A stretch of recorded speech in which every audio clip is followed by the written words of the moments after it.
En esta presentación, este video, vamos a discutir algunos aspectos interesantes acerca del crecimiento y el desarrollo. Eh, para comprobar y darle una vigilancia al crecimiento necesitamos ciertas mediciones que las obtenemos a través de la antropometría, es decir, de la medición de las partes del cuerpo. Uno de los valores que necesitamos y que es sumamente importante es el peso. El otro es la talla. Y cuando hablamos de talla, hablamos de longitud y hablamos de altura. ¿Por qué usamos dos términos?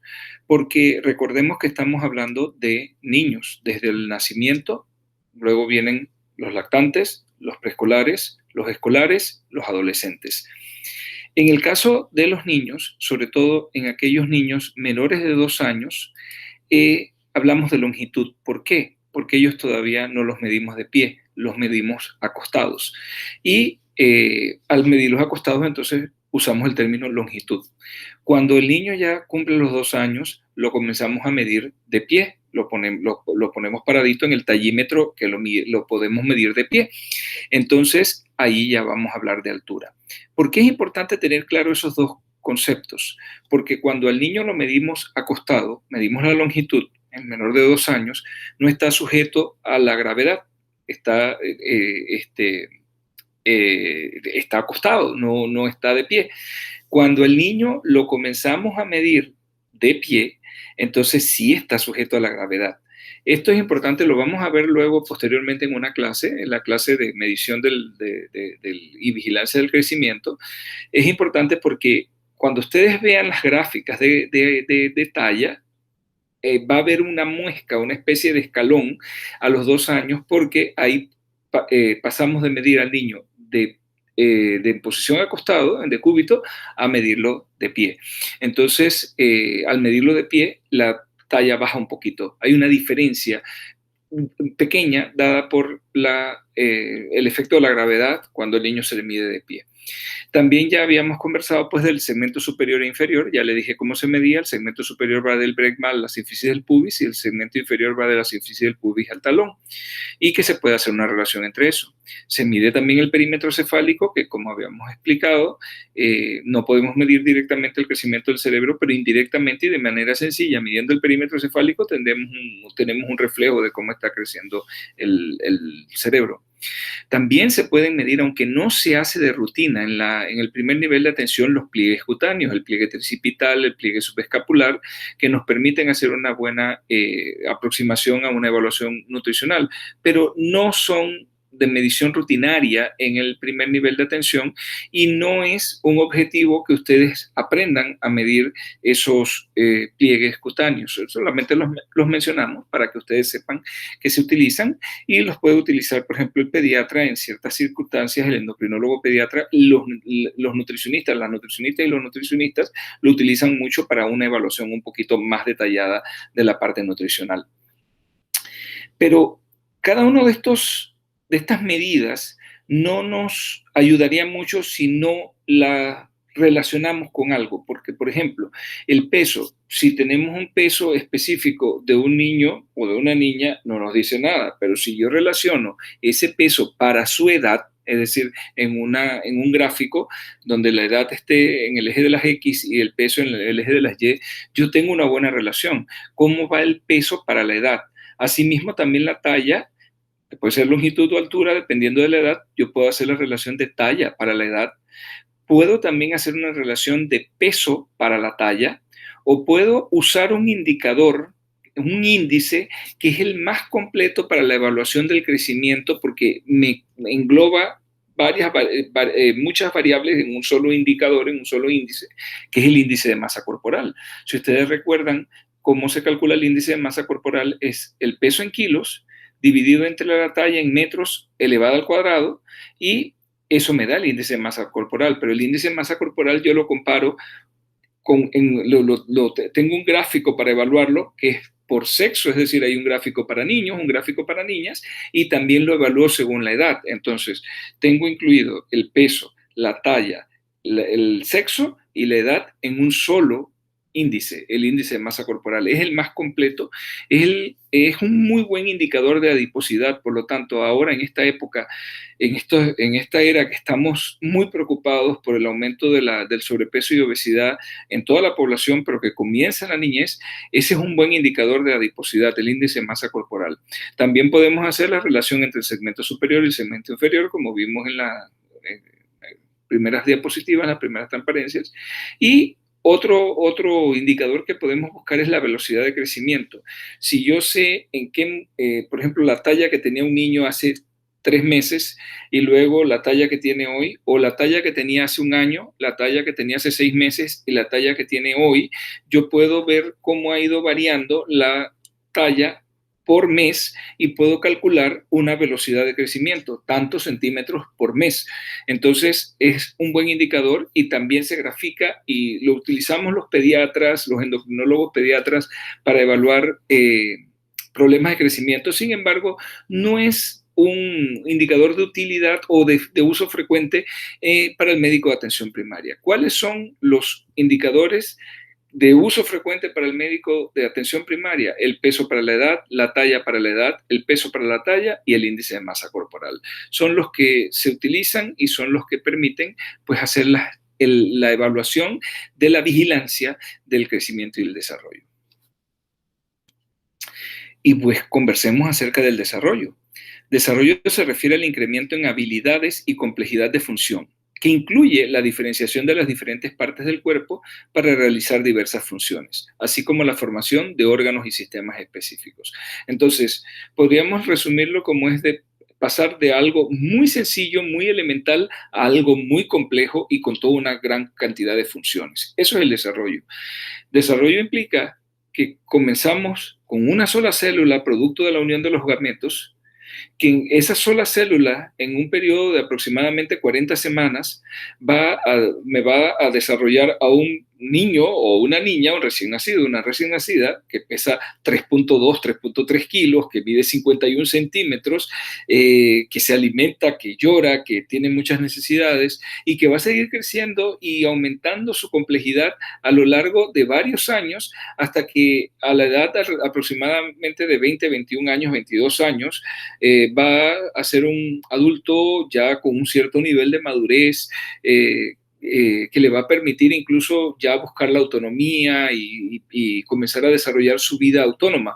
Entonces, eso es desarrollo. Desarrollo se refiere a ese incremento en habilidades y complejidad de la función y que va incluyendo incluso la diferenciación de las diferentes partes del cuerpo para realizar las funciones que debe realizar.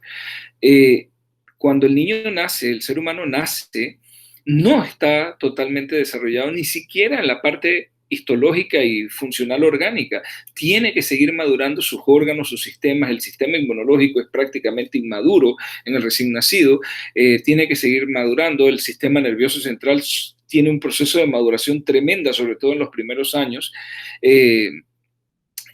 Por eso es que ustedes ven que el niño cuando nace no camina, no hace nada solo y ya a los 2 años el niño camina, corre, juega, habla. Entonces todo eso es parte del desarrollo. Y cuando hacemos vigilancia del desarrollo tenemos que hacer vigilancia de todo esto. Antes se usaban escalas de desarrollo, yo diría que muy cerradas, donde se esperaba que el niño en una determinada edad cumpliera determinadas habilidades, cumpliera con ciertos hitos del desarrollo. Este tipo de escalas muy cerradas confundía a veces o llevaba a los padres a preocupación porque si el niño no hacía las cosas cuando se suponía que debía hacerlas, generaba preocupación, pero realmente hoy en día sabemos que el niño no tiene una edad específica, o sea, un solo tiempo para hacer las cosas. Hablamos de ventana de oportunidad. Sabemos que para cada hito del desarrollo, generalmente los niños es posible que lo comiencen, un porcentaje de niños lo va a poder comenzar a hacer a determinada edad, pero a otros lo van a ir desarrollando progresivamente y hay hasta un límite de edad donde ya debe haberlo alcanzado la gran mayoría de los niños. Entonces, por eso hablamos ahora de ventanas de oportunidad. Hay una ventana en la cual el niño puede desarrollar sus habilidades. Y cuando hacemos la vigilancia del crecimiento y el desarrollo, tenemos que tener pendiente y presente que tenemos que evaluar de acuerdo a esas ventanas. Entonces, el crecimiento y el desarrollo en conjunto describen los procesos que atraviesa un organismo viviente a partir de una forma simple hasta una compleja, o desde sus primeras etapas de existencia hasta su madurez. Y tengan presente, son procesos de naturaleza dinámica y diferencial. Muy dinámico y diferencial entre individuos, diferencial entre niños del mismo sexo, entre las niñas, entre ellas hay diferencias, entre los niños y las niñas hay diferencias, y hay diferencias a lo interno del organismo, porque ningún tejido crece igual a los otros. Recuerden que hay diferencias entre el crecimiento de los tejidos. Por lo tanto, cuando tenemos que caracterizar el crecimiento y el desarrollo, decimos que ambos son procesos que están interrelacionados y que son de naturaleza dinámica y diferencial. Entonces, si están interrelacionados, obviamente deben tener características comunes. ¿Cuáles son esas características comunes del crecimiento y el desarrollo? Primera característica común, ambos se inician con la fecundación. En el momento en que se unen ambos gametos y se genera esa célula que es diferente a la célula, a la carga genética que tiene papá y a la carga genética que tiene mamá, porque tiene la mitad de cada uno, es una célula con potencial de desarrollar un individuo nuevo. Desde ese momento, desde que momento que se da la fecundación, comienza la duplicación, la reproducción celular, comienzan las células a duplicarse y comienza el proceso de crecimiento. Comienzan a aumentar el número de células inmediatamente. Y inmediatamente también comienza el desarrollo. ¿Por qué? Porque esas células se comienzan a ubicar de una manera específica y comienzan a diferenciarse en las capas embrionarias. Recuerden la capa del ectodermo, del endodermo, del mesodermo. Todo eso es diferenciación, todo eso es desarrollo. Todavía a nivel celular, pero comienza con la fecundación. Son procesos dinámicos, progresivos y diferenciales y dependen del estado de salud del niño, ambos. De ahí la importancia de la vigilancia del crecimiento y desarrollo, porque un niño que está sano y que tiene todo las condiciones alrededor de él le permiten crecer y desarrollarse bien, su crecimiento y desarrollo va a ser normal. Si el crecimiento y el desarrollo del niño comienzan a verse afectados, uno inmediatamente se vea obligado a encontrar cuál o cuáles factores están afectando la salud de ese niño y que no le permiten que el crecimiento y desarrollo sean apropiados. Otra característica común, necesitan estimulación adecuada al grupo de edad. Ambos, tanto el crecimiento como el desarrollo, necesitan una estimulación. En el caso del desarrollo, estimulación sensorial, estimulación afectiva. En el caso del crecimiento, también lo afectivo y sensorial afecta, pero también la estimulación acá depende de una buena alimentación, de la oportunidad de hacer ejercicio, de hacer actividades al aire libre para que el crecimiento sea el adecuado. Tenemos que tener presente que sí son independientes entre sí. No, o sea, el crecimiento tiene su camino, el desarrollo también, pero están íntimamente ligados entre ellos porque tienen características en común y lo que afecta a uno puede afectar al otro. Sí hay características en común, pero también hay características diferenciales del crecimiento y desarrollo. Por ejemplo, el crecimiento físico es tremendamente individual, es personal, está muy, sí, claro, está determinado por los determinantes sociales, por las condiciones en las que ese niño nace, en las que ese niño se gestó durante la gestación, en las condiciones en que nació y está creciendo, lo afectan. Pero lo afectan de manera muy individual y tiene que ver con su potencial de crecimiento. En cambio, el desarrollo sale de los límites individuales. En el proceso de desarrollo, como requiere mucho mayor estimulación, aparte de que existan ciertas condiciones, requiere estimulación, incide la familia, pero no solamente incide la familia, incide la comunidad, y de ahí la importancia de poder trabajar con las comunidades, porque la comunidad en la que está creciendo un niño, que se está desarrollando, tiene un impacto notable en el desarrollo y las prácticas sociales que existan en la familia y en la comunidad van a tener una incidencia directa sobre el desarrollo a corto, mediano y largo plazo de ese niño o de esa niña. El crecimiento es limitado en el tiempo, es decir, uno comienza con la fecundación, pero llega un momento en que se deja de crecer. ¿Ve? Eso es variable. Las niñas crecen más rápido al principio, pero luego dejan de crecer más rápido también. Ellas dejan de crecer alrededor de los 14 o 15 años. Se calcula que 2 años después de la menarca o menarquia, las niñas dejan de crecer. En cambio, los varones siguen creciendo por más tiempo. Crecen hasta los 18, 19, algunos hasta los 20 años. Pero tiene un tiempo fijo de donde dejan de crecer. En cambio, el desarrollo no, el desarrollo es permanente. Mientras uno siga aprendiendo, mientras uno siga desarrollando habilidades, y es independiente de la edad, uno sigue desarrollándose, sigue creciendo desde el punto de vista de desarrollo personal, desarrollo de sus habilidades, de sus capacidades. Uno se sigue desarrollando. En cambio, no sigue creciendo. Entonces, el desarrollo es permanente, debe ser permanente, todos debemos seguir creciendo desde el punto de vista de nuestra personalidad, de nuestras capacidades, nuestras competencias. El crecimiento tiene mayor velocidad en etapas intrauterina y lactante. Es decir, después vamos a hablar más detenidamente de eso los primeros 1000 días. Los primeros 1000 días va desde la fecundación hasta que el niño o niña cumplen 2 años, hasta el día del cumpleaños número 2. En esa etapa, el crecimiento tiene una velocidad tremenda, tiene muchísima velocidad en esas etapas de intrauterina y lactante.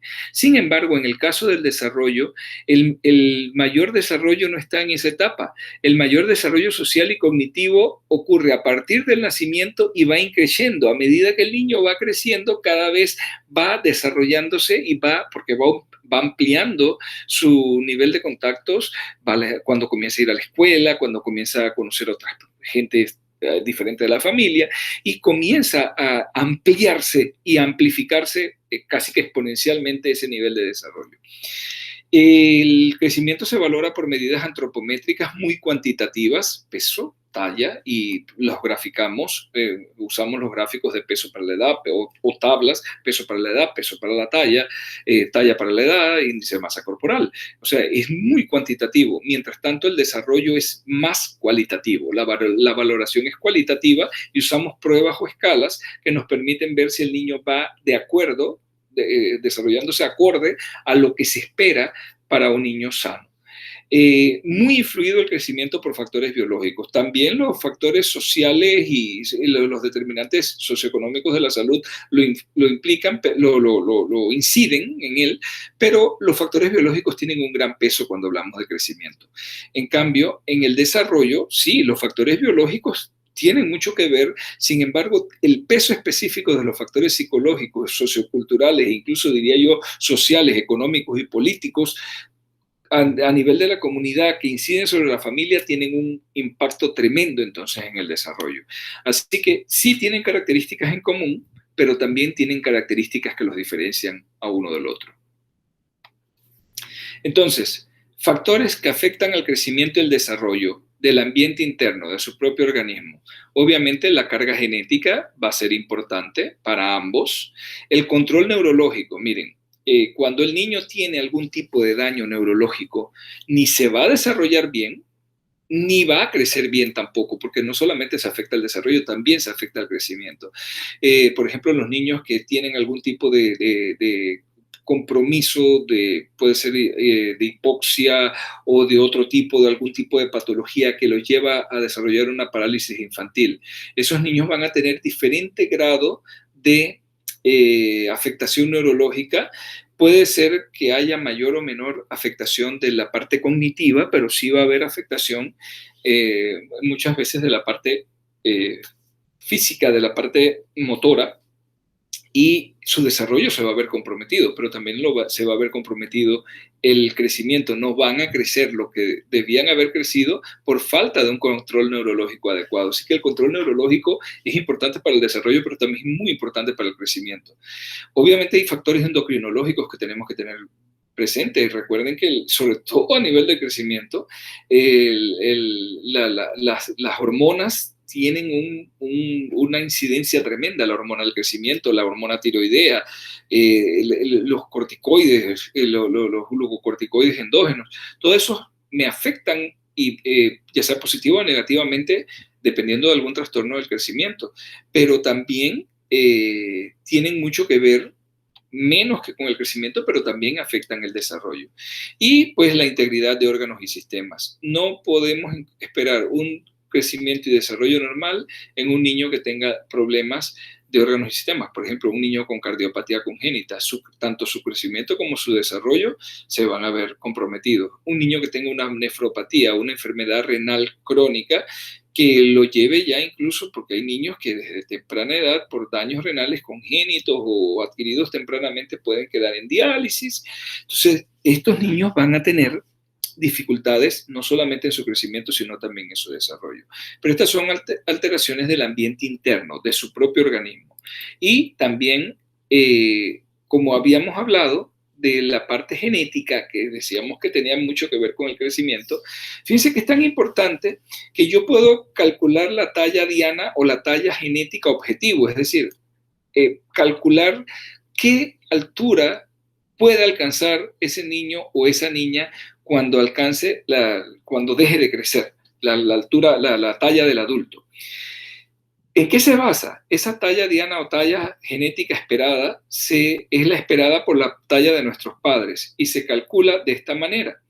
Hacemos el promedio de la talla de papá y de la talla de mamá. Es decir, tenemos que tener la talla de papá, tenemos que tener la talla de mamá, la sumamos y la dividimos entre dos. Eso es el promedio de la talla de ambos. A ese promedio le sumo 6.5 centímetros en el caso de niños. O sea, al promedio de la talla de los padres le sumo 6.5 centímetros si es niño. O le resto 6.5 centímetros si son niñas.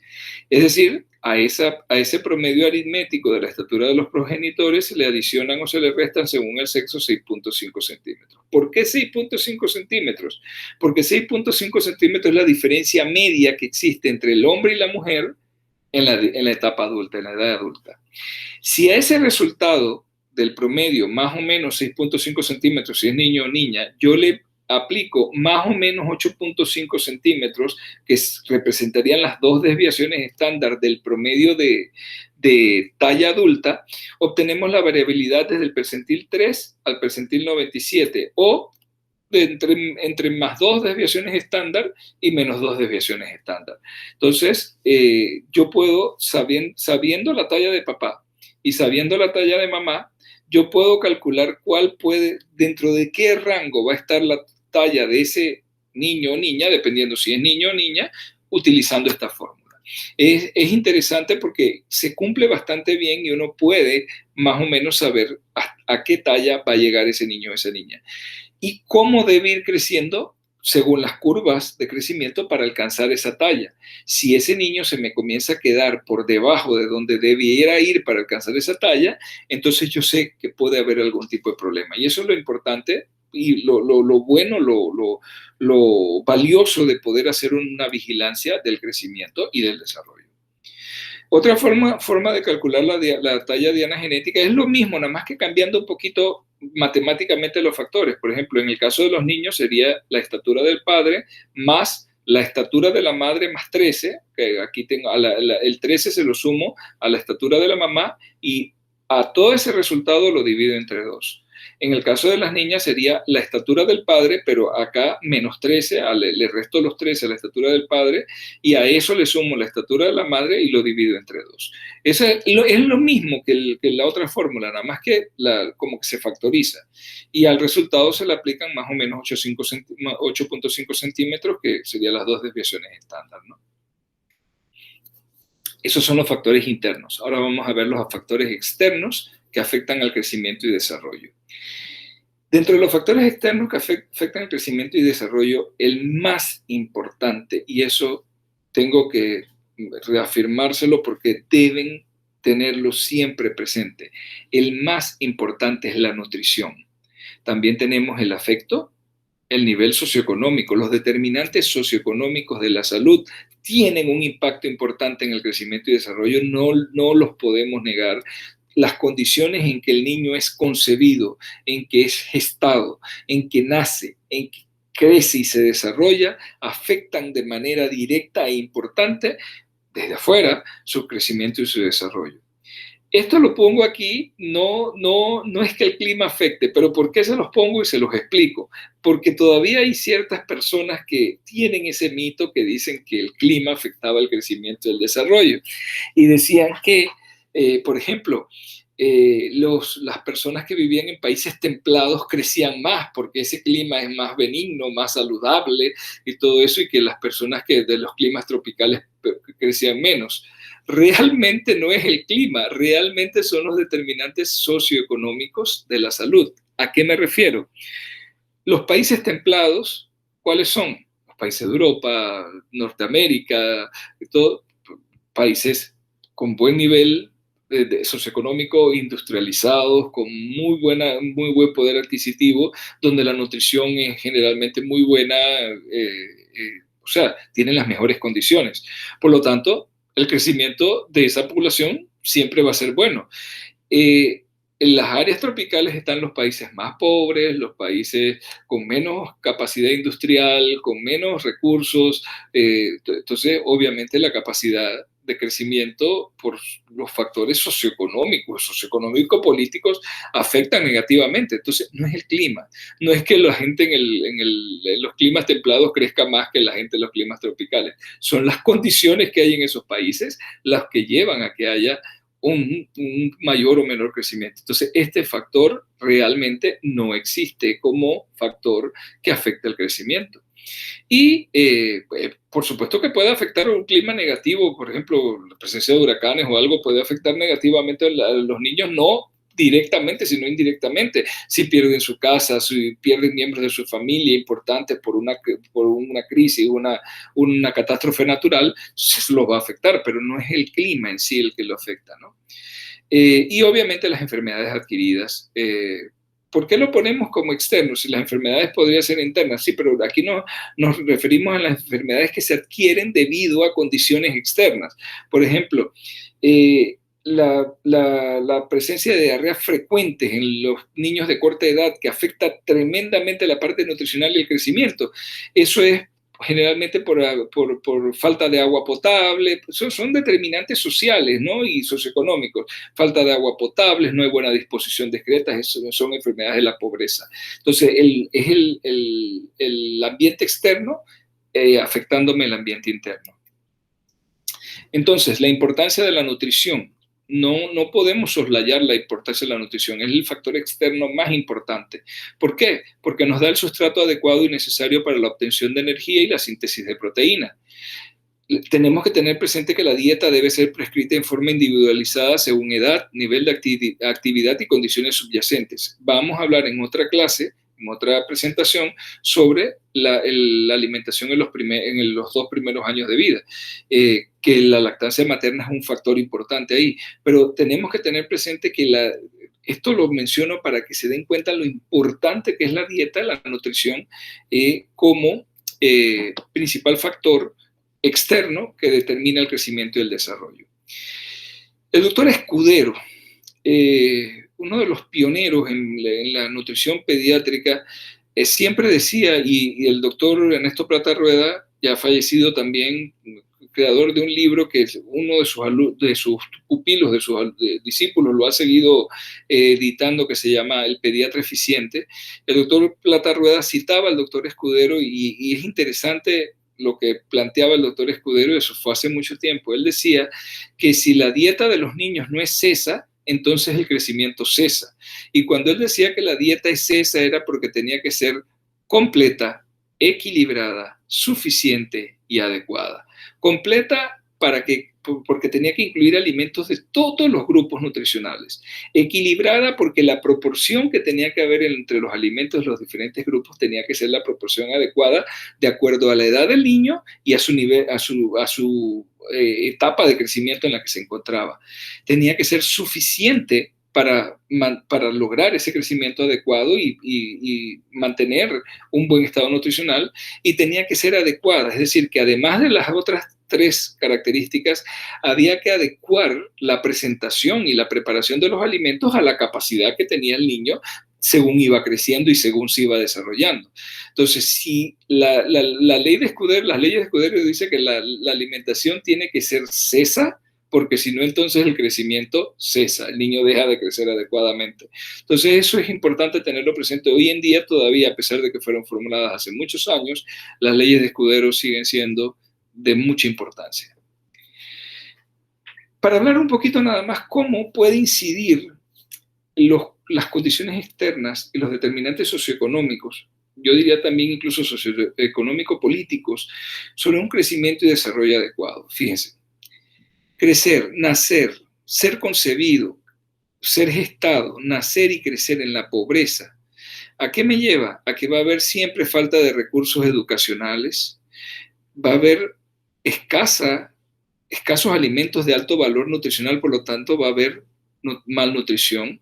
La malnutrición con el tiempo me va a llevar a mayor riesgo de infecciones o sea, mayor enfermedad.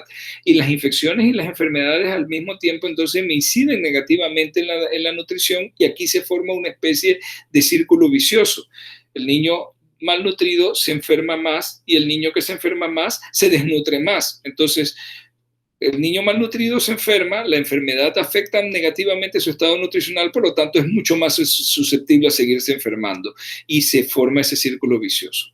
Al estar desnutrido y con cuadros generalmente infecciosos, repetitivos, con frecuencia, eso lo va a llevar a un retraso en adquirir sus habilidades, es decir, un retraso en el desarrollo. Aparte de eso, el niño malnutrido tiene letargia, falta de energía, no explora el entorno, no juega adecuadamente, no se relaciona y eso también va a llevar a un retraso en adquirir sus habilidades y un deficiente desarrollo intelectual, igual que esto, ¿no? Y obviamente si la malnutrición es profunda y llega a ser importante, puede haber incluso lesión cerebral por malnutrición, falta de oligoelementos, de micronutrientes, de vitaminas y también eso a la larga entonces va a llevar a un desarrollo intelectual deficiente. Y encima, por ser pobres, con falta de recursos educacionales, un deficiente desarrollo intelectual. ¿Qué va a hacer de esos niños aquí en la foto que están en esta situación con ese papá pobre que no tiene trabajo, que no tiene cómo darles lo necesario cuando ellos crezcan? Van a repetir entonces el mismo ciclo, van a tener un desarrollo deficiente, no van a tener las habilidades necesarias para desempeñarse bien, van a ser pobres y sus hijos van a repetir el mismo ciclo. Esto es lo que se llama el círculo del hambre y la pobreza. Para romper el círculo del hambre o el ciclo vicioso del hambre y la pobreza hay que romperlo en una generación. ¿A qué nos referimos? Que aunque los papás sean pobres, tenemos que eliminar o nivelar esas brechas de inequidad que hay, que haya buenos accesos a recursos educacionales para todos, pero al mismo tiempo, recuerden, el principal factor externo, una buena nutrición. Si nosotros aseguramos unos buenos recursos educacionales, una buena nutrición y un buen ambiente familiar y comunitario, vamos a cortar esto. Y al cortar esto, vamos a garantizar un mejor desarrollo. Y al garantizar un mejor desarrollo con las posibilidades de una mejor educación, rompemos con el círculo de la pobreza. Entonces esto hay que hacerlo en una generación. Y comenzamos, y lo habíamos hablado en el eje temático 1, los médicos tenemos que hacer abogacía por los niños, porque los niños, si nosotros logramos cambiar la forma en que crece una generación, cambiaremos la sociedad. Entonces, la relación entre la pobreza, el hambre y la deficiencia en el desarrollo cerebral es innegable. También otro término que es importante que ustedes dominen es el término de canalización del crecimiento. Cuando veamos la parte de evaluación y de vigilancia del crecimiento, se van a dar cuenta que uno lo hace con curvas, con gráficos que tienen curvas. Entonces, si un niño está creciendo bien, él se ubica dentro del rango normal, entre +1 y -2 desviaciones estándar, pero no es que está oscilando de un lado al otro. Generalmente busca un canal de crecimiento y dibuja una curva que es paralelo a alguna de las curvas, ya sea a la curva del promedio o a la curva de +1 desviación estándar o de -1 desviación estándar. Es paralela y va siguiendo el canal de crecimiento, se mantiene en su canal de crecimiento. Si el niño se me salta a un canal superior, se me está engordando y eso También es un problema nutricional y grave que tenemos que abordar y que tenemos que evitar que siga pasando, que siga progresando. Pero si el niño se me baja a un canal inferior, entonces también algo está pasando. Hay situaciones, por ejemplo, en que el niño se me puede bajar de canal porque está enfermo, porque tuvo un cuadro, una neumonía que se le complicó un poquito, tuvo hospitalizado, el niño puede haber tenido una bajada. Pero si eso es manejado adecuadamente, tratado adecuadamente, y hay acceso a buena nutrición en esa familia, el niño va a volver a su canal de crecimiento normal nuevamente, se recanaliza el crecimiento, vuelve a su canal. Entonces, por eso es que hablamos de canalización de crecimiento. El niño mantiene un canal de crecimiento cuando está en crecimiento sano, porque es un proceso regular. Acuérdense que es dinámico y diferencial, pero si lo vemos individualmente debe seguir un proceso regular porque lo tenemos ya bien definido a través de curvas de crecimiento. Sabemos cómo deben crecer los niños actualmente. Entonces, es un proceso regular y debe seguirse un canal. Si hay algo que afecta negativamente al niño y baja el canal, debería regresar a su canal, y esa tendencia a regresar a su canal después de un cambio de curso temporal es por efecto de la homeostasis, y a eso se le llama crecimiento de recuperación o crecimiento de recanalización. En inglés lo van a encontrar en los libros de habla inglesa como catch-up growth, es decir, el crecimiento de recuperación, de catch-up growth. Si el niño no logra recuperarse porque no había acceso a nutrición adecuada, no había los cuidados de salud necesarios, por ejemplo, les digo, una neumonía y no hubo acceso al hospital, el cuadro se prolongó más de lo que debía, se complicó, ¿qué va a pasar? El niño o la niña va a entrar en un proceso, en un equilibrio, pero un equilibrio alterado. Eso ya no se llama homeostasis, eso se llama homeorexis. Se rompe el equilibrio fisiológico y entra en un equilibrio, pero un equilibrio patológico, un equilibrio alterado. Y ese equilibrio alterado es el que me lleva entonces a la desnutrición crónica. Entonces, hay que tener cuidado cuando el niño tiene algo que lo hace salirse de su canal de crecimiento, y que manejarlo lo más pronto posible. Mientras más rápido se maneje el tema, mientras más rápido recuperemos el estado de salud de ese niño y haya la disposición, la disponibilidad de nutrición adecuada de todo, el niño va a recanalizar su crecimiento. Entonces, la recuperación del crecimiento, el catch-up, el crecimiento de recanalización va a depender del tipo de daño. La causa, mientras más grave y complicada la causa, más difícil será la recuperación. Si la duración es corta porque el manejo fue el adecuado, la recuperación es más fácil. Pero si la duración del daño es largo o prolongado por falta de acceso adecuado a los cuidados de la salud, o porque era un cuadro muy, muy grave, entonces mientras mayor duración, más difícil va a ser la recanalización, más difícil la recuperación. Y obviamente la severidad, mientras más grave, más difícil la recanalización. Entonces, también depende mucho de la edad en la que ocurre el daño. Mientras más pequeño son los niños de menor de 2 años, ellos están creciendo rápido. Por lo tanto, cualquier cosa que los afecte los va a afectar bastante. Ahí es donde hay que ser más, tenemos que actuar más rápido y tratar de sacar al niño del problema lo más pronto posible para que él recanalice rápidamente y no quede afectado por ese daño. Porque en esa etapa, recuerde que habíamos hablado que desde la concepción hasta los 2 años es una etapa de crecimiento muy rápido. Entonces, si depende de la edad del niño y del estado de la etapa de crecimiento en la que esté, podríamos decir que hay periodos críticos de crecimiento. La respuesta es sí.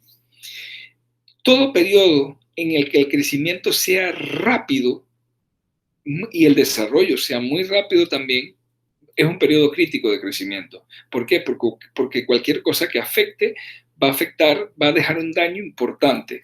Entonces, si tuviéramos que definir un área, una etapa de vulnerabilidad importante en la edad pediátrica, son los primeros 1000 días, es decir, desde el momento de la gestación hasta que el niño o niña cumple 2 años. En esa etapa el niño es altamente vulnerable a cualquier tipo de daño.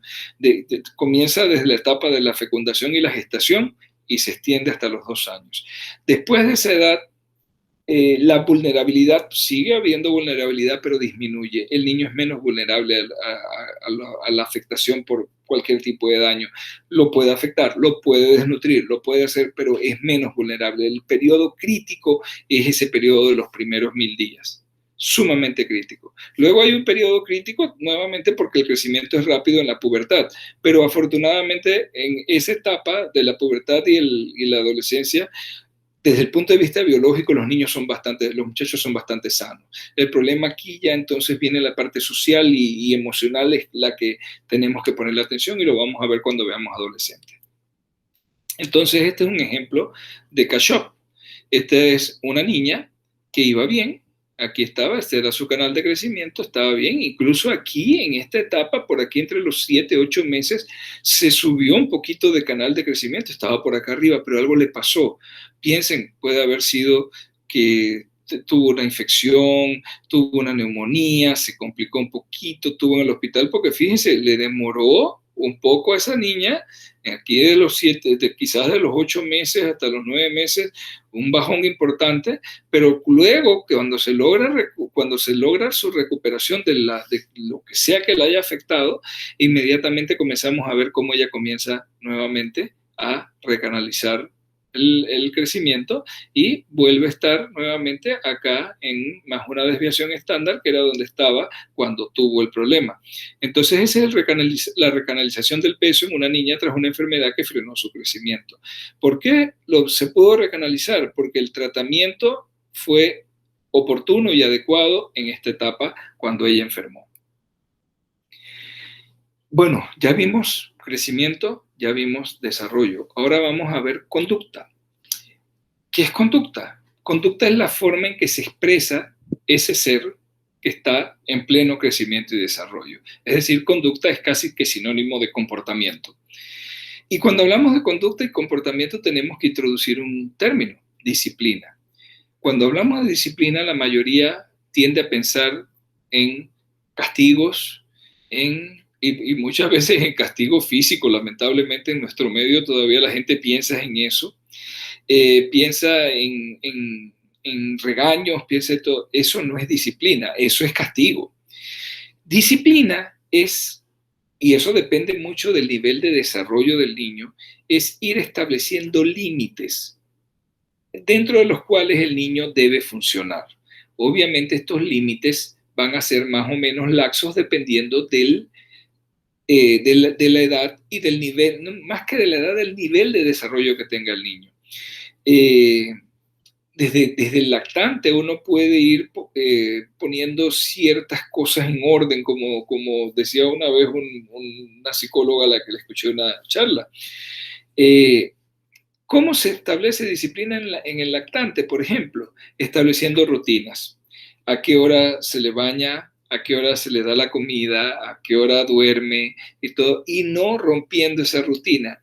El hecho de establecer rutina es sumamente importante para comenzar a poner disciplina. Cuando un lactante crece con rutinas muy establecidas, generalmente va a ser luego un niño más adelante, un niño preescolar bastante disciplinado. Él tiene su hora de dormir, su hora de comer y todo eso. Si no se establecen rutinas desde temprana edad, luego se hace muy difícil. Entonces, disciplina no tiene nada que ver con pegar, con nada. No, disciplina tiene que ver con establecer límites, establecer rutinas y establecer límites para que el comportamiento se dé dentro de determinados límites. Obviamente, cuando se transgreden los límites, dependiendo del nivel de desarrollo, volvemos a insistir, esto debe tener algún tipo de consecuencia. Ahí sí viene castigo, pero los castigos no deben ser físicos. Los castigos a nivel de cualquier edad pediátrica debieran ser castigos, primero deben estar bien establecidos, incluso con antelación, y segundo, deben ser castigos acorde a la falta cometida y que deben tener que ver con pérdidas de privilegios, con diferentes cosas que no tienen necesariamente que ver, que darse con respecto a maltrato físico.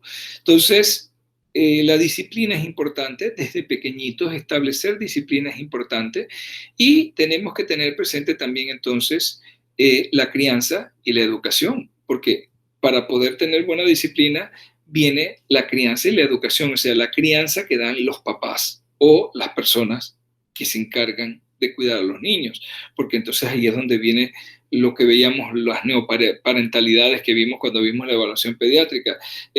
Sí, el niño tiene papá y mamá, pero los que están criando son los abuelos. Entonces, los que deben poner disciplina y son los encargados de la crianza son los abuelos, aunque ese niño tenga papá. Y muchas veces eso se da una situación, de hecho, donde son los abuelos son los que se encargan de la crianza, a veces no de un solo nieto, a veces de varios nietos. Entonces, eh, como médicos de atención primaria, nosotros tenemos que hacer cuando hacemos vigilancia del crecimiento y el desarrollo y la conducta, tenemos que tratar de hacer un acercamiento y conocer a la familia del niño que estamos controlando para ver qué tipo de crianza se le está dando y cómo se le está inculcando disciplina a este niño y cómo se le va educando. Y ahí entramos entonces al tema que lo vamos a tocar muy superficialmente, un tema complejo y amplio, pero que ustedes deben tener una idea general de los tipos de crianza. Miren, existen varios tipos de crianza. La crianza debe ser moderada, debe ser equilibrada, pero lamentablemente muchas veces hay excesos hacia uno o hacia otro lado. Por ejemplo, tenemos la crianza permisiva, que en la forma de hablar tradicional nuestra acá, panameña, lo podríamos resumir como mala crianza. Dicen las personas que niño más malcriado, un niño que está siendo criado con una crianza muy permisiva. ¿A qué nos referimos? Ese niño prácticamente manda en la casa, se hace niño o niña, se hace lo que él o ella dice. Nadie se atreve a contravenirlo o a decirle que no. Y si le llegan a decir que no, esa es una tragedia terrible, se forma una batalla de la Tercera Guerra Mundial que nadie puede con ese niño o esa niña. ¿Por qué? Porque nadie nunca le ha puesto ni límites, lo dejan hacer lo que a él o ella le da la gana. Entonces, esa es la crianza permisiva o mala crianza. La otra que también da problemas es la sobreprotección. La sobreprotección es aquel que cuando está chico lo ponen a gatear y van detrás de él. Y no quieren que se salga de la colchonetita, que después el niño se golpea o la niña se golpea. Cuando comienza a caminar, la abuela parece que estuviera detrás por ahí y todo para que no se caiga. Obviamente cuando un niño comienza a caminar se va a caer de vez en cuando, eso es normal. No quieren que se caiga, no quieren que el niño salga al patio porque se ensucia. Eso es la crianza sobreprotectora. La otra es la educación autoritaria o dictatorial. No vas a hacer eso, a mí no me da la gana. ¿Y por qué, papá? No, porque yo soy el que mando y usted el que... O sea, no, nunca hay el espacio como para conversar con el niño o la niña. Esto todo es como así, estricto, no va para allá y todo, la forma en que se le habla al niño es brusca. Entonces el niño parece casi que como un soldado, o sea, un recluta, no se atreve a hacer nada, no va para aquí, no va para allá. La niña tiene miedo, cuando papá llega a la casa le da miedo, hasta que tiemblan a veces, puede ser traumático eso. A veces no es tanto como autoritaria o dictatorial, sino con exceso de restricción social, y lo vemos cuando el niño va creciendo. Que hay un paseíto de la escuela, no, usted no va para allá. Y yo le mando un papel a la maestra, usted no va. En parte hay algo de sobreprotección, pero no, yo no quiero que esté allá. Que la fiesta con los amiguitos, no, la fiesta del cumpleaños fulanito, no, mandamos el regalo, pero usted no va. Y cosas así, y pasa más con las niñas. Cuando llegan a la adolescencia, ay, que mira que el 15 años de mi amiguita, que no sé qué, no, 15 años, usted para fiesta, no, de aquí no se va, de aquí no se mueve, y todo. Entonces, no tienen, esos muchachos crecen sin un contacto social con sus pares y se les dificulta luego las relaciones sociales. La otra es la negligencia en la corrección o mal ejemplo. O sea, no solamente es permisiva, sino que el chiquillo llega con una cosa que no es de él. nadie le pregunta de dónde sacó eso, por qué lo trajo, de dónde lo, de dónde lo obtuvo. O sea, eso es crianza negligente, pero también puede ser negligente en el sentido de que no lo cuido. El niño tiene 2 años y no tiene ninguna vacuna. ¿Cómo es que tiene 2 años y no tiene ninguna vacuna? No lo han llevado al centro de salud en ningún momento, y no es por falta de acceso ni nada. Puede que le quede un poco lejos, pero oye, hay que hacer el esfuerzo de llevar al niño, y sobre todo por las vacunas y todas estas cosas. No, hay padres que son negligentes, dejan eso así. Eso es un tipo de crianza terrible y causa mucho daño en el niño. Y lo otro es la enseñanza negativa. No solamente es que lo dejo hacer y que no me doy cuenta, no, o soy negligente, sino que yo mismo vengo con cosas negativas. Yo robo cosas y las traigo a la casa, y el niño o la niña se están dando cuenta de dónde viene eso. Uso de drogas, comportamientos inmorales, fuera de toda ética dentro dentro de la familia, cosas que no deben ser observadas por un niño. Todo eso es enseñanza negativa. Entonces, cada una de estas tiene sus repercusiones. Pónganse a pensar en un niño malcriado, en un niño que ha sido criado con una crianza permisiva. ¿Cómo va a ser esa criatura cuando llegue a la escuela, cuando llegue a la secundaria, cuando llegue a la universidad? Que está acostumbrado a hacer las cosas como él dice y como le da la gana. Y cuando otros le dicen, no, no lo vamos a hacer así, tiene que hacer un trabajo en grupo, tiene que cooperar todo, y le dicen, no, es que así no es que lo vamos a hacer, lo vamos a hacer, ya nos pusimos de acuerdo, lo vamos a hacer de otra manera. Ustedes se imaginan la frustración que va a tener ese muchacho, esa muchacha. Y cuando ya sea mayor, termine una carrera en la universidad o esté trabajando y todo, y tenga que seguir las indicaciones que le da el jefe o un superior y todo, ustedes se imaginan las dificultades que van a pasar esas personas. Son personas que tienden a no respetar la autoridad, como nunca respetaron la autoridad en su casa, no había autoridad en su casa, tienen problemas para aceptar la autoridad, ellos tienen problemas para trabajar en equipo, para integrarse a grupos, porque ellos quieren hacer siempre y que los demás hagan lo que ellos quieren. Ojo, esto muchas veces no es consciente, porque esto viene desde muy pequeño, el niño se crió así. Muchas veces la persona no es consciente de los problemas que tiene, y requiere mucha terapia y mucha ayuda para ayudarlo a salir de eso, pero le afecta negativamente. Y obviamente uno pensará, pero bueno, son personas que son así, pero pues tienen que tener una autoestima no, precisamente porque tienen este tipo de problemas con los compañeros, en el trabajo y todo, su autoestima, su confianza en ellos mismos comienza a mermar, y comienzan a ser personas conflictivas, personas con mucho conflicto, frustradas y todo, y tienen problemas serios a largo plazo. Tienen problemas en la escuela porque son los que tienden a meterse con los otros niños, a pelear, a golpear. Ellos quieren mandar a hacer las cosas como ellos dicen. Desde ahí comienzan los problemas. Entonces, son muchachos y muchachas que luego van a tener problemas no solamente a corto y a mediano, sino a largo plazo. El sobreprotegido. Ok, quizás tenga más seguridad en el sentido de que siempre tiene todo en casa y todo, pero no, créanme, la seguridad, la confianza en sí mismo y la autoestima también está por el suelo. Nunca han hecho nada, no los dejan hacer nada, porque siempre les hicieron las cosas por ellos para cuidarlos. Entonces, pueden ser personas muy inteligentes, incluso muy capaces, pero no se atreven. No se atreven a hacer las cosas, les da miedo innovar, les da miedo tomar retos, tomar riesgos, porque siempre fueron sobreprotegidos. En el caso de la educación autoritaria o dictatorial, pueden ser dos extremos. Uno, que sean personas que siempre tiene que haber alguien diciéndoles qué hacer y dándoles indicaciones, porque ellos se acostumbraron a acatar órdenes, ¿no? A hacer lo que se les decía y esperar, y no se atreven a salirse de lo que les dijeron, porque si no vienen las consecuencias negativas. Ellos fueron criados así. Y si no rompen ese esquema, van a seguir siendo así siempre. Están esperando que les digan qué hacer, no se atreven a hacer nada, porque tienen miedo a la autoridad. Aquí no es que no respetan la autoridad, aquí tienen miedo a la autoridad. Pero nos podemos ir al extremo contrario, que cuando se alejan de la autoridad paterna, de esa educación autoritaria que hay en la casa, entonces se van al otro extremo, entonces no le hacen caso a nadie. Entonces, como dicen por acá, como decimos acá en Panamá, se desatan, ¿no? Y nadie puede con ellos, entonces puede ser, los dos extremos son malos.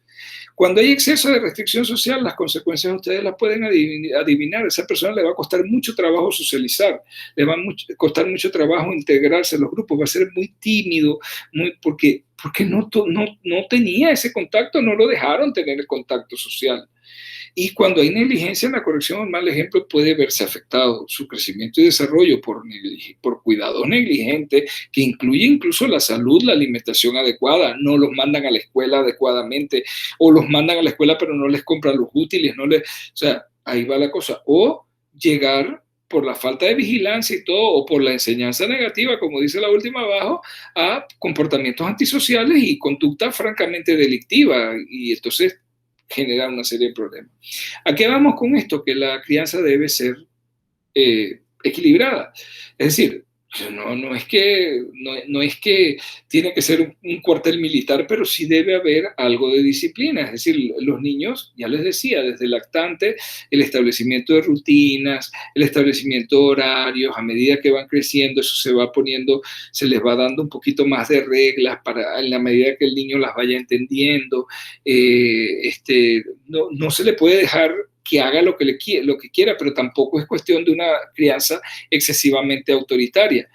El deber de los padres y de los adultos es proteger al niño, pero tampoco es sobreprotegerlo, que no le permitas tener experiencias, jugar, ni nada de esas cosas. Y sí es cierto que debemos tener controles parentales, saber dónde están nuestros hijos y nuestras hijas, sobre todo cuando ya son más grandecitos, y tener un control sobre ellos, pero tampoco es evitarle y restringirle que no tengan contacto social, porque deben tener sus amistades y todo. Lo ideal es que uno conozca con quiénes son sus amigos, quiénes son los papás de los amigos, que hay una red de padres que esté pendiente de dónde están los chicos o las chicas que están haciendo, con quién están y todo, pero no podemos restringirle tampoco que no socialicen, porque a la larga va a haber una afectación tremenda de su desarrollo. Entonces, la evaluación del crecimiento, del desarrollo y la conducta. La vigilancia. Tenemos que vigilar el crecimiento, el desarrollo y la conducta.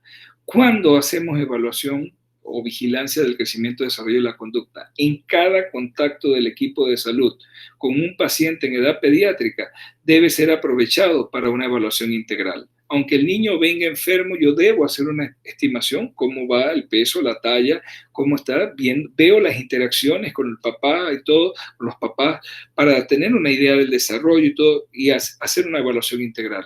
La estrategia de atención integrada a las enfermedades prevalentes en la infancia, o IEPI, incluye no solamente la vigilancia de la enfermedad y tratamiento de la enfermedad, sino incluye los aspectos de crecimiento y desarrollo como componentes esenciales. Y si dentro del crecimiento y desarrollo vigilamos la conducta, tenemos una imagen todavía mucho más amplia y mejor. ¿Cómo lo hacemos? Pues necesitamos hacer una evaluación integral básica. ¿Y en qué nos basamos? Pues ya lo vimos en el eje temático inicial, la historia clínica y el examen físico, con las particularidades que tiene en pediatría. Volvemos a insistir, la observación es un factor importante. Tenemos que usar instrumentos validados de detección. Tanto para el crecimiento debemos tener buenos instrumentos de medición, buenas balanzas, que podamos certificar y calibrar, buenos tallímetros. Tenemos que tener los patrones de comparación, que en estos casos van a ser los patrones prescriptivos, que lo vamos a ver, los gráficos de peso para la edad, peso para la talla, talla para la edad, índice de masa corporal, que son prescriptivos, que hoy en día contamos con patrones que nos dicen cómo deben crecer los niños. Entonces, eso es uso de instrumentos validados de detección, tanto para medir como para comparar. Pero igual que lo hacemos para el crecimiento, lo debemos hacer para el desarrollo. Entonces, tenemos que tener instrumentos validados para la detección del desarrollo. Eso lo vamos a ver con cada grupo de edad, vamos a ver los hitos del desarrollo que vigilamos en la atención primaria. Siempre que hagamos la consulta de un niño o niña, aun cuando ya sea que venga por crecimiento, por vigilancia, crecimiento y desarrollo, o que venga por enfermedad, tenemos que enfatizar la promoción y la prevención. siempre. ¿Cómo? Con la educación. Aconsejar, orientar y referir oportunamente cuando sea necesario. Entonces, en la evaluación del desarrollo hay muchos aspectos. Fíjense, comienza desde el recién nacido con el tamizaje neonatal. Esa parte la vamos a ver cuando veamos el recién nacido al final del semestre. Hay un tamizaje básico, hay tamizaje ampliado, hacemos tamizaje auditivo también, que es sumamente importante para el desarrollo. Se puede hacer con emisiones autoacústicas o potenciales evocados auditivos de tallo. Automatizados que nos permiten saber si el niño escucha bien. Miren, si hay un sentido que es sumamente importante para el desarrollo, todos son importantes, todos, pero para el desarrollo cognitivo, sobre todo porque permite el desarrollo del lenguaje, es el sentido de la audición. Si el niño no escucha, no va a desarrollar el lenguaje. Y si el niño no desarrolla el lenguaje, la parte cognitiva se va a ver severamente afectada desde temprano. Si el niño tiene un problema de oído que no escucha, pero es subsanable, es decir, se puede tratar y se hace tempranamente, el niño va a escuchar y va a desarrollar el lenguaje.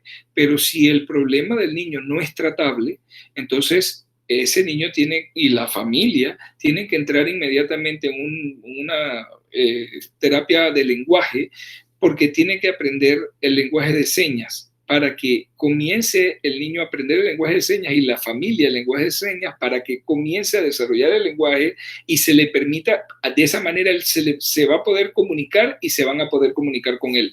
Y eso le permite desarrollar un lenguaje alterno, pero un lenguaje al fin que le va a permitir después aprender.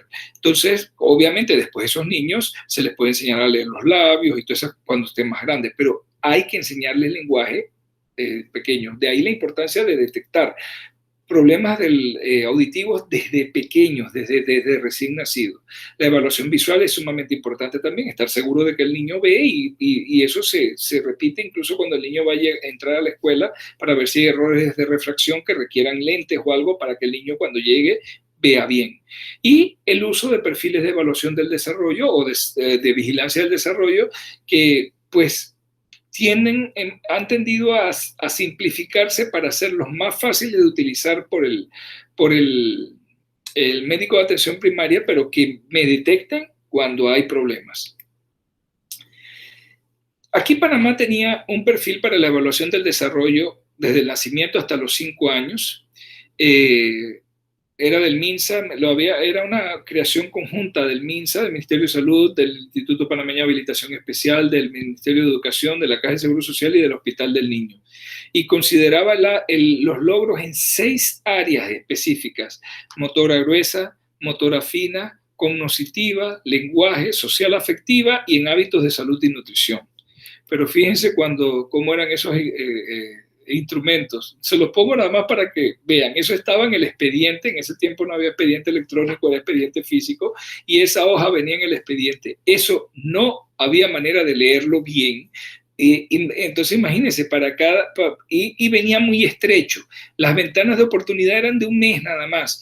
Y yo tenía que supuestamente evaluar todas estas cosas para cada niño que veía en crecimiento y desarrollo dependiendo de su grupo de edad.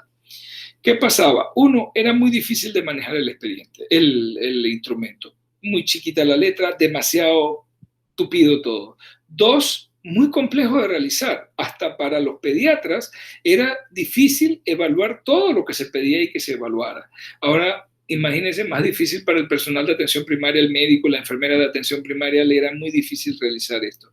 Y 3, era un instrumento desarrollado aquí en Panamá y no era comparable con instrumentos que tenían otros países, por lo tanto no permitían hacer comparaciones entre países, era muy difícil.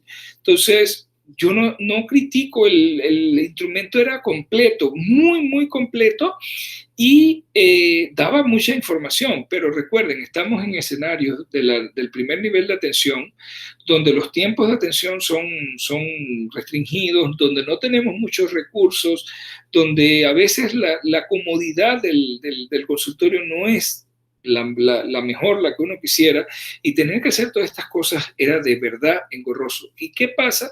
Aparte requería una capacitación y conocimientos que no todo el mundo tenía. ¿A qué llevó eso? La falta de conocimientos, la complejidad del instrumento y la falta de tiempo para hacerlo. Entonces la gente no lo hacía. Entonces era peor. En vez de hacer algo sencillo, no se hacía.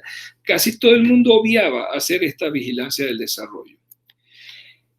Cada país, como les decía, había elaborado sus propias escalas de evaluación. Los instrumentos eran diversos, con diversidad de criterios, las escalas eran complejas, era difícil aplicarlos en los escenarios de atención primaria con recursos escasos, con tiempos de atención limitados y con falta de capacitación del recurso humano.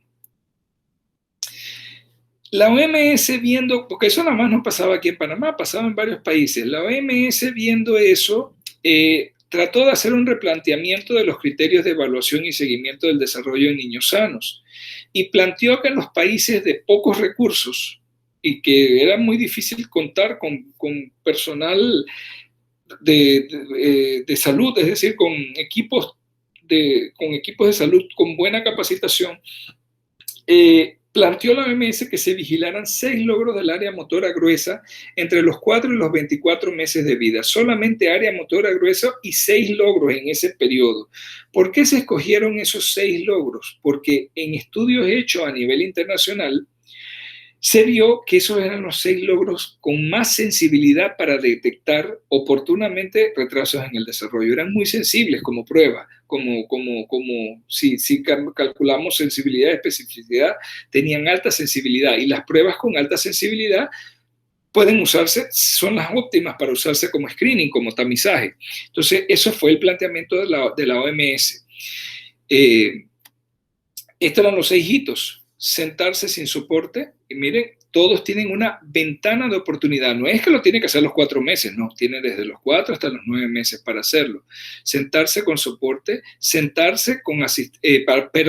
pararse con asistencia, o sea, pararse agarrarse y pararse, gatear, pero gatear bien, no arrastrarse, sino gatear sobre manos y rodillas, caminar con asistencia. Standing alone es hacer solitos, quedarse parado solito, todavía no camina, pero hace solito, se queda parado solito y caminar solo. Y miren que para cada hito hay una ventana de oportunidad, es decir, por ejemplo, sentarse sin soporte, hay niños que lo comienzan a hacer a los 4 meses, pero tienen hasta los 9 meses para hacerlo. O sea que si el niño lo logra a los 6 meses, está bien, está dentro de la ventana de oportunidad. Caminar con asistencia, tan temprano como los 5 meses lo pueden hacer algunos niños, pero tienen hasta los 11 meses y medio, 12 meses para hacerlo. Entonces, si el niño lo logró a los 9 meses, está bien. Gatear sobre manos y rodillas. Fíjense, tan temprano como 4 meses y medio, 5 meses, pero tienen hasta un poquito después del año para hacerlo. Entonces, la ventana de oportunidad es amplia. Caminar con asistencia desde los 6 meses aproximadamente, pero tiene hasta el año, hasta los 13 meses para lograrlo. Hacer solitos puede ser desde los 6 meses, pero tiene hasta casi los 15, 16 meses para lograrlo. Y caminar solo, miren, algunos niños los 8 meses ya caminan, 9 meses, pero tienen casi hasta los 18 meses para lograrlo. Entonces, este concepto de ventana de oportunidad es importante y la OMS lo estableció como tal. Y solicitaba a los países de pocos recursos que entrenara a sus equipos de salud para que vigilaran estos 6 hitos. Y aquí están los criterios de evaluación, es decir, no es nada más decir que se sienta sin apoyo, sino ¿qué significa que se siente sin apoyo? Dice que el niño se sienta con la espalda recta, con la cabeza erecta, por lo menos por 10 segundos. Si después de 10 segundos se va de lado, no importa, pero si se mantiene 10 segundos, ya se sienta sin apoyo. El niño no usa los brazos ni las manos para balancearse ni para mantener la posición, o sea, tiene que tener las manitos acá adelante. Y cada uno de los hitos tiene su criterio de cumplimiento, ¿no?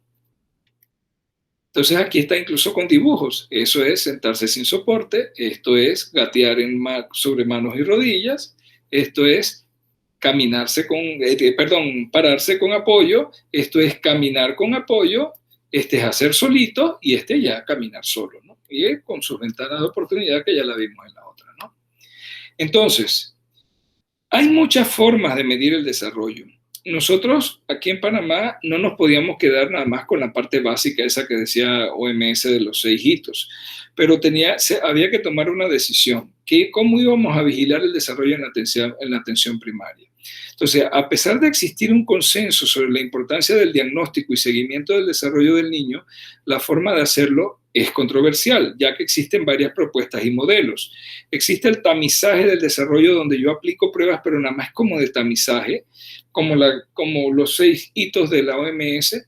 Existe la vigilancia del desarrollo, donde es prospectivo, es longitudinal, es así. Yo tomo el niño, lo voy siguiendo y voy revisando cumplimiento de ciertos hitos a lo largo del tiempo, vigilando que los cumpla.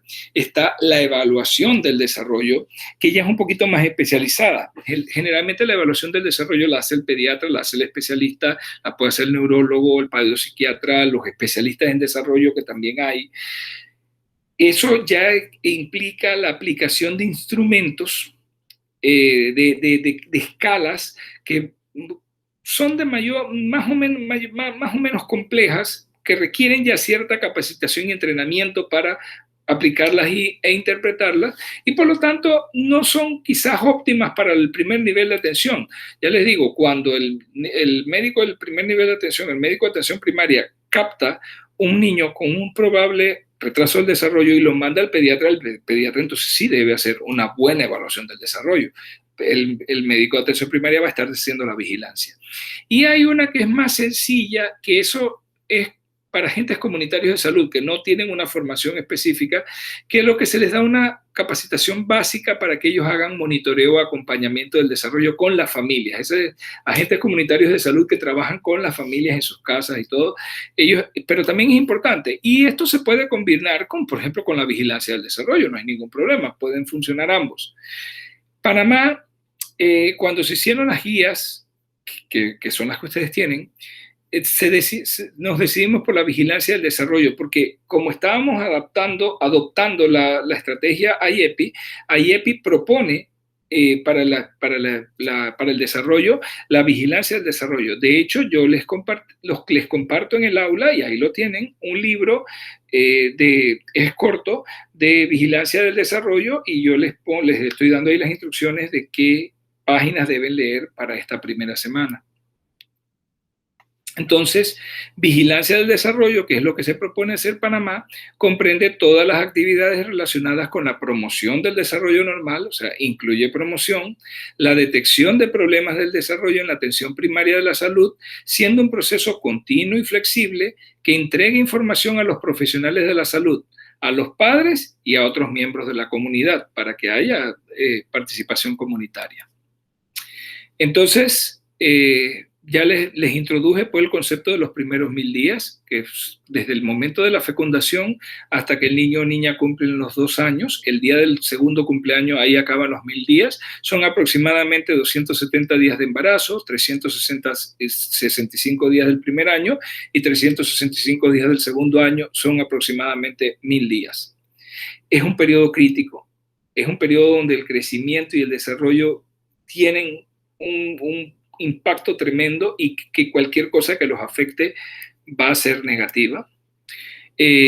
Muchos aspectos de la salud a largo plazo están programados en esos primeros 1000 días. Fíjense, el sistema endocrino metabólico se programa, la programación. Hoy en día usamos el término programación metabólica.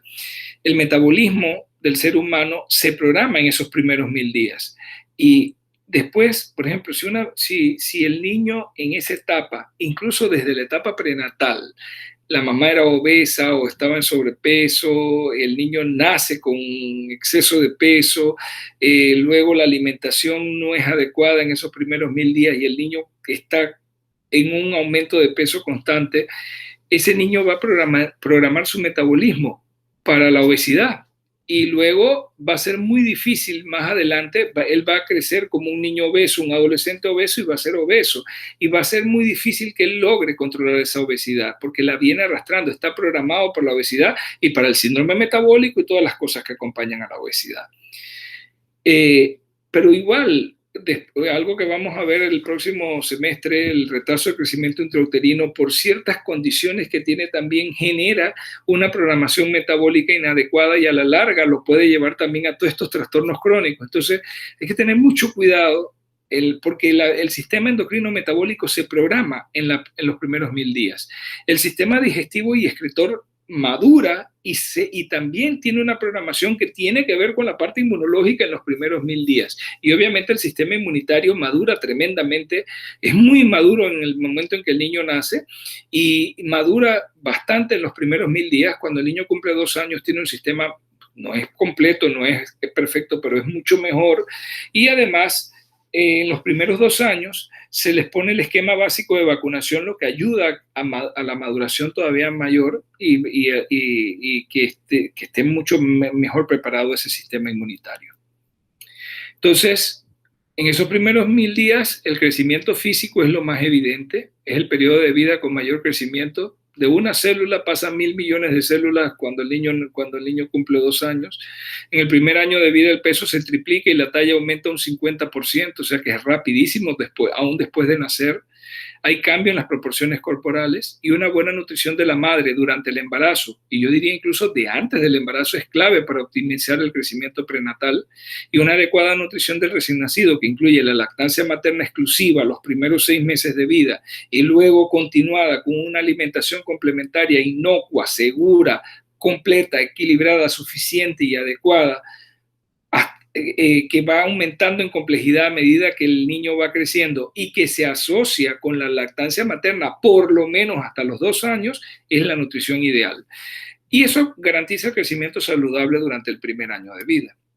El desarrollo cognitivo es fascinante y ocurre mucho en los primeros 2 años de vida. Mire, se desarrollan hasta el 80% de las capacidades cognitivas del adulto en esos primeros 1000 días. En los 2 primeros años de vida se triplica el tamaño del cerebro del recién nacido. Los estudios dicen que se pueden aprender hasta 600 palabras en los primeros 1000 días. No es que las hablen. El lenguaje comprensivo antecede mucho al lenguaje expresivo. Un niño cuando tiene 2 años, si dice 30 palabras, 40 palabras, está muy bien, habla bastante. Sin embargo, fíjense, puede comprender 600 palabras. Algunos estudios dicen que si el niño está bien estimulado, puede comprender hasta 800 palabras.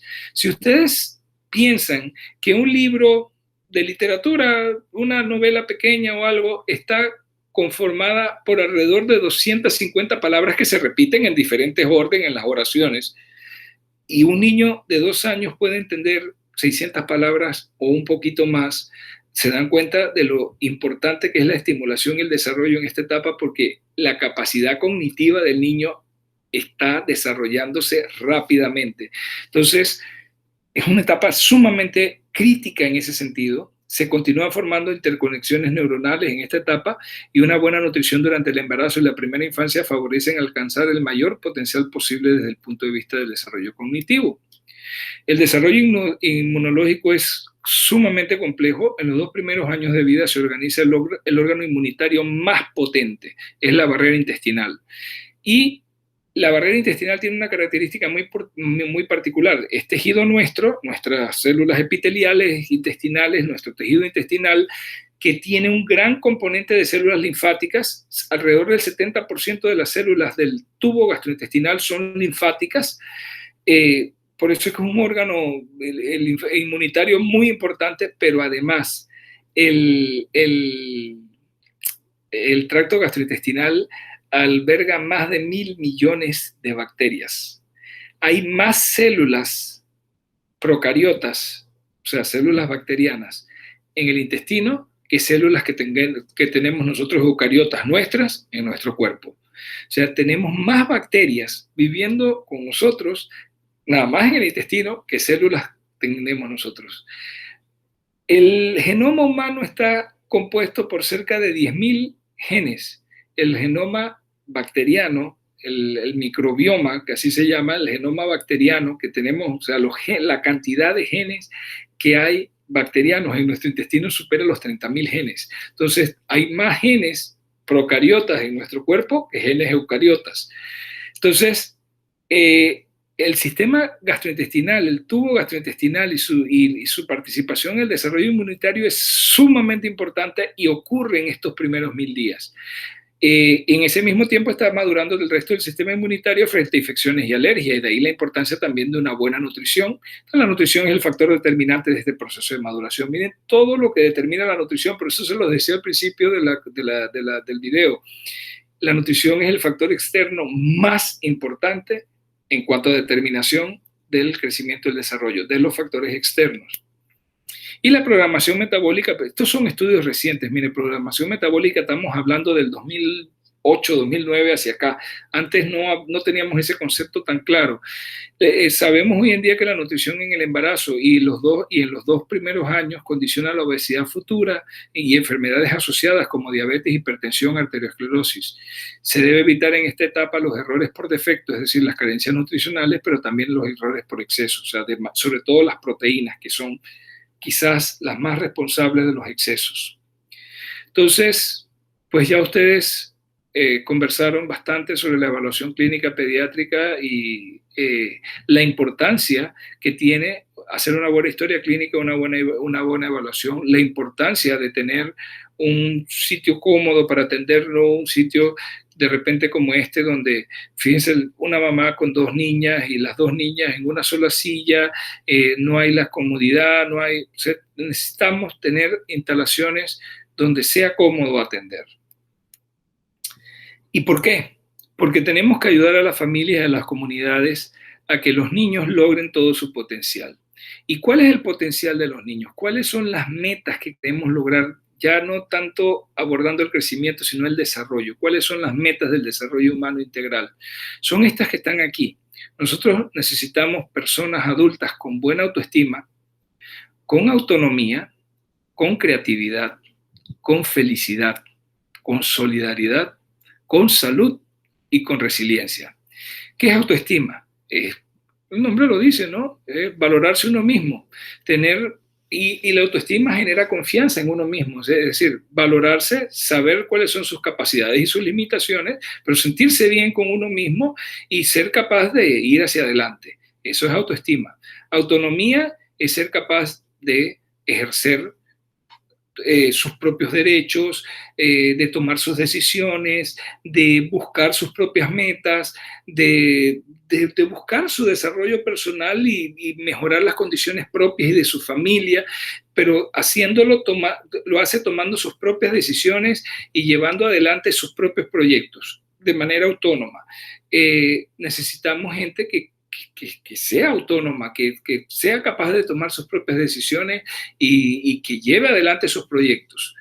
Con creatividad, sí, que sean innovadores, que ante las situaciones difíciles puedan cambiar su actividad, la puedan mejorar, innoven, porque las condiciones de la vida no siempre son fáciles, entonces necesitamos mucha creatividad. Y fíjense, felicidad como una meta del desarrollo integral. Cabría la pregunta, ¿nosotros podemos enseñar a los niños a ser felices? La respuesta es sí.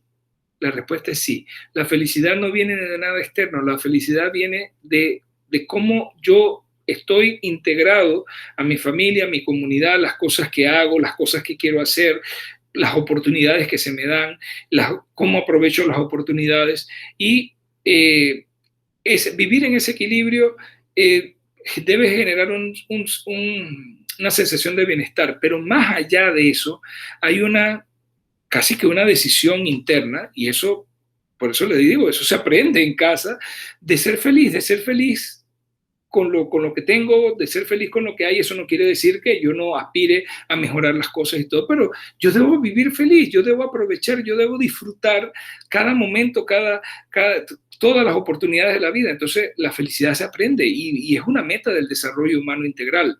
La solidaridad, sí, debo ser autónomo, pero al mismo tiempo debo ser solidario, yo debo tratar de colaborar con los demás, ayudar a quien pueda ayudar y tener presente que cuando yo lo necesite, va a haber gente dispuesta a ayudarme también. Tiene mucho que ver con lo que estábamos discutiendo la semana pasada, el trabajo comunitario. El trabajo comunitario depende de despertar la solidaridad en las comunidades.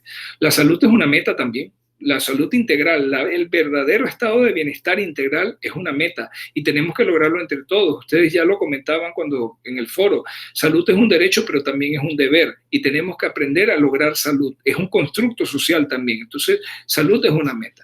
Y la última, resiliencia, que quizás es un tema, un término que ustedes no conozcan mucho. Resiliencia viene del inglés y lo aplican en mineralogía y en metalurgia. Resiliencia es la capacidad que tiene un material de que no importa a los cambios físicos que usted lo someta, vuelve a retomar su forma y su resistencia original. Cuando eso es así, uno dice, este material es muy resiliente, tiene resilience. ¿Cómo aplicamos eso al ser humano? Bueno, resiliencia en el ser humano es la capacidad de sobrepasar retos, situaciones duras, difíciles, que uno dice, uy, esta persona, fíjate todo lo que le pasó, mira la tragedia que tuvo que sobrevivir, su casa se la destruyó un incendio, pongan cualquier tragedia por el estilo y esa persona encuentra la fuerza, encuentra la energía de seguir adelante, se vuelve creativo y todo, y surge adelante por encima de los obstáculos. En el caso de los niños, la resiliencia también se aprende y se forma. Por allá por los años 60, a finales de los 60 y todo, se decía que cuando los niños crecían en condiciones desfavorables, prácticamente estaban condenados a la delincuencia y a la pobreza y todo eso. Y los sociólogos, los trabajadores sociales se dieron cuenta que no había tal determinismo, que sí que un porcentaje alto sí lamentablemente iban a tener desenlaces no muy positivos, pero aún habiendo crecido en las peores condiciones y pareciera que con todo en contra, muchas veces estos niños lograban surgir. Entonces ellos, pediatría se alimenta mucho de otras ciencias que le traen, y la poricultura también, que traen este tipo de conocimiento. Ellos estudiaron qué era lo que hacía que un niño, a pesar de haber estado rodeado de condiciones negativas, pudiera salir adelante. Y casi siempre lo que existía era una figura de referencia, que podía ser un papá, un tío, un abuelo, una abuela, hasta un vecino, no tiene que ser necesariamente familia, pero alguien que te apoye y te guía, alguien en quien tú puedes confiar y cuando tienes dificultades vas y conversas con esa persona y esa persona siempre está para ti y es como tu modelo a seguir, y todo, independientemente de que tengas modelos muy negativos y todo, pero tú te guías por ese y te vas adelante. Cuando eso existe, los niños pueden vencer dificultades y pueden aprender a ser resilientes, pero se requieren condiciones. Claro, yo preferiría que los niños no se expusieran a esas condiciones de estrés tóxico tan terribles. El estrés manejable fisiológico es importante para que el niño aprenda a ser autónomo y a resolver sus problemas, pero el estrés tóxico puede ser tremendamente deleterio. Pero se puede desarrollar resiliencia sin tener que estar sometido a estrés tóxico. Entonces, todo es como quien dice, el equilibrio, buscar el equilibrio y lograr, como les decía, con una generación mejorar las condiciones de los niños y romper el círculo de la pobreza y del hambre. Entonces, el crecimiento, si lo vemos así, está rodeado del desarrollo, pero el desarrollo no es único. Hay desarrollo psicomotor, hay desarrollo psicosexual, hay desarrollo cognitivo, hay desarrollo psicosocial. Y todo esto es la persona humana, ¿sí? Que en la etapa de la niñez y de la adolescencia crece y se desarrolla en todas estas esferas. Crece y se desarrolla en todas estas esferas. Recuerden, son fenómenos, tanto el crecimiento como el desarrollo, muy dinámicos, pero de características diferenciales. Entonces, no es un solo crecimiento y un solo desarrollo, es una integridad. El crecimiento vinculado al desarrollo psicosexual, desarrollo psicomotor, desarrollo psicosocial, desarrollo cognitivo, ¿no? Entonces recuerden el concepto que habíamos visto del niño dentro de la familia, dentro de la sociedad y dentro de la sociedad más grande, o sea, dentro del sistema. Entonces, sí, hay crecimiento, aquí está crecimiento, y hay un desarrollo integral que es el desarrollo psicosexual, el desarrollo psicosocial, el desarrollo psicomotor, el desarrollo cognitivo. Hay dimensiones, la dimensión corporal, afectiva, lingüística, cognitiva, ética, moral, estética, trascendente o espiritual y sociopolítica. Y hay metas: autoestima, autonomía, creatividad, felicidad, solidaridad, salud, y faltó la resiliencia. Aquí no la consideraron en este esquema, pero es importante ponerla. Y entonces, los procesos: socialización, enseñar al niño, permitirle que socialice, que se integre, pero luego, cuando ya va creciendo, va pasando a adolescente adolescente intermedio, adolescente tardío, tiene que venir el proceso entonces de individuación, el proceso de entenderse, de conocerse como persona, de madurar como persona y hacer realmente integral todos estos procesos, ¿no? Con todas estas metas. Y todo esto dentro de un círculo grande de humanización. Tenemos que humanizarnos nuevamente, tenemos que favorecer la humanización en la especie humana. Parece redundante, pero de verdad que nos tenemos que volver a humanizar. También otro término, otro concepto que es importante que tengan cuando hablamos de crecimiento y desarrollo son las tendencias evolutivas. Las tendencias evolutivas o tendencias seculares implican que cada generación tiende a crecer un poquito más que la generación anterior. Y no solamente crece un poco más que la generación anterior, sino que lo hace más rápido. O sea, que inician el crecimiento, por ejemplo, la pubertad, entran más temprano a la pubertad, crecen más. Y a la larga también hay una tendencia a que cada generación viva un poco más que la anterior.